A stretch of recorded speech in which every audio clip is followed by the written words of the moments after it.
Hey everybody, Papa Gord here, and what I have today, like every day, well, every day I put a video up, or most days, is another Star Wars The Black Series. Now, we all know I've got two left from the newest wave, and it seems that other people are definitely getting their hands on these figures, so I may have just missed the window just a smidge, but it's also been the Christmas break. So I've been hanging out and doing stuff with the family as well. So not that big a deal. Family, then YouTube, you know, that type of thing. So anyways, again, shout out to Amir from toysnowman.com. Go check them out. It's awesome. Amir's been in the stream, participating in some of the streams lately. Hopefully those that asked on the last stream, you guys checked out some stuff. Give them a try. Apparently there's some new stuff happening starting in the new year, so I will let everybody know about that when I know. Anyways, so then again, not sponsored. I no financial benefit on my part. Just you know what, throwing some praise to a fellow Canadian. So anyways, we're gonna be looking at The Mandalorian number 8, Moff. Start this way first. Gotta look at the empty package, just like always. Moff Gideon, number 8. So there's the front of the box with no figure, sans figure, and there you go. Bang, Moff Gideon, and the little his little description there. Again, same picture as the side. Imperial Moff Gideon is fiercely determined to capture a specific quarry. Clever and formidable, Gideon values power and knowledge. So again, like usual, it just kind of gives you a bunch of words thrown together in a couple sentences, a little paragraph, and off you go. So let's get the box out of the way and just get into what you're here for. And that would be for this guy right here. Now, I'm going to post up somewhere, maybe I'll put them on my rotating thing and just have them rotating around and around and around. You spin me right round, baby, like Dead or Alive said in the 80s. And yeah, so I'm unfortunately going to go on the record and just say again, another L for Hasbro, just because of the head. It's a shame. Honestly, there is something else too that I'm gonna bring. I have to get another figure for this part, but so this is supposed to be Moff Gideon. I don't know. If I saw that, I'd be, hey, that's Moff Gideon, but that would be, hey, that's Gregory Hines from tap dancing stuff. So yeah. The figure itself, like I had mentioned with the Jar Jar Binks, it's kind of a, I don't know, one step forward, two steps back, opposites attract, Paul Abdul. I don't know why I'm going so hard with the 80s / early 90s musical references, but hey, c'est la vie.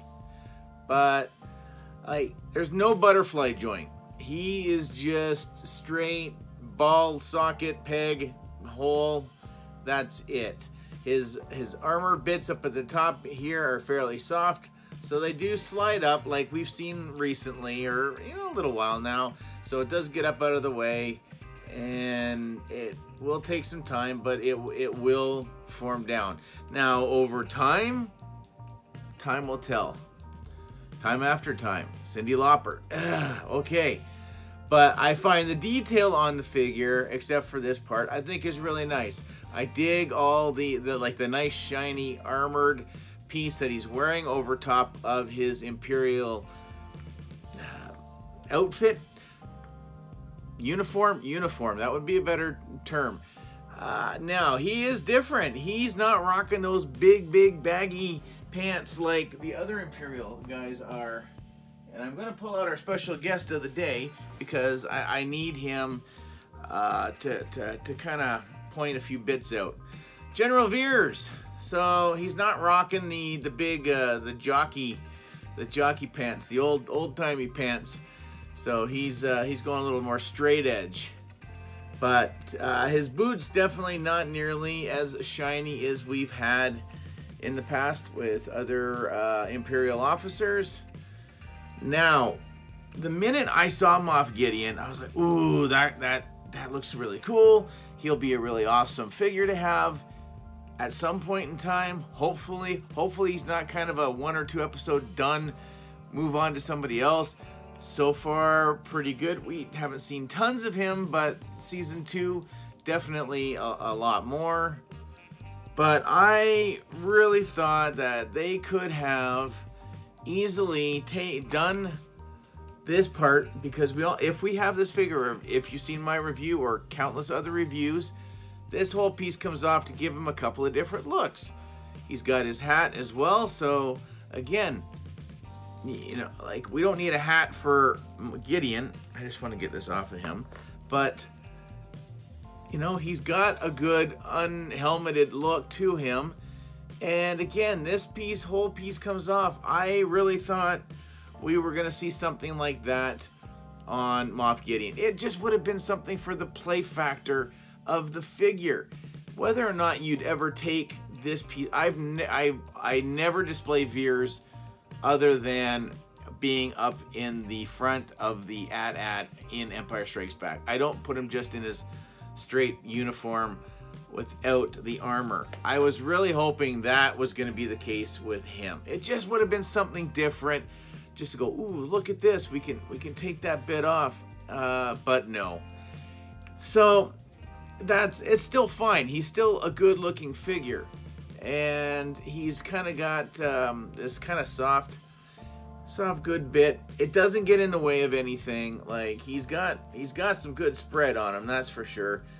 His holster is not pegged in, it's not glued down, nothing. It's just part of the sculpt on the side here, and that's fine.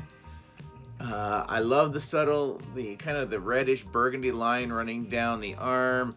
It's running down the pinstripe on the pants.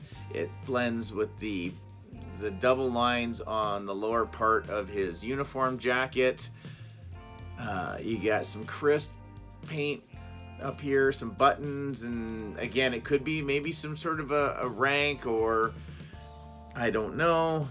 But you got, again, some nice red up at the top here. Here he's rocking fingerless gloves, and there is some very fine detail on the bands coming up the arms. So yeah, it is again, it's a nice figure. It's crisp. It's not that military green that we're so accustomed to seeing. This is black, baby. So black is back in black. AC/DC. Oh yeah. So he's got the single bend, which, holy jeez, that is great. I love that part of him for sure. Just here, we'll do both sides. So he's got great range with a single cut in the arm. He's rocking the new knees, which again, he doesn't need to be able to kick himself in the back. That's okay. Butterfly joints. I wish the butterfly joints would have been there, but he does. You can get both hand over hand to have him hold one of the couple accessories that he does come with. And before we do the accessories, there is another piece that goes to him, and that's his cape. Nice detail for it being, again, very pliable, plasticky rubber. Red on the inside, black on the out. On the back of him, he's just got this little notch, and the notch right there, so it just matches up. You push it in, and there you go. So I guess to give it more of the appearance of it being draped on. I have heard from multiple people that you go like that, and that's not natural movement anyways, but it's kind of like the Armorer's hard plastic fur, that it does restrict some movement, but honestly, I gotta get that. For the posing that I have been doing with him, it's not been horrible. It stays on if you put his arms straight up in the air. So that's all right. It's a hard thing trying to figure out what's going to work better. What'll translate better? This look or trying to do soft goods? And with the soft goods, a lot of them should come with some sort of a opposable wire. They don't. If you look at the General Grievous cape, it's okay. I still think it feels too thick, and just the way they stitch those pockets in the interior, I don't know. I've got issues with that figure, quite a few. But anyway, yeah,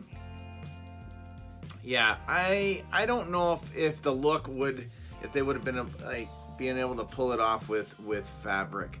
This, it looks fine. You can honestly, really, this doesn't look bad either. This looks like he's taken his TIE helmet off and just come out of his TIE fighter. So I'm gonna leave it off for the time being, but we're gonna look at the accessories. And first off, we're gonna see is his little pistol.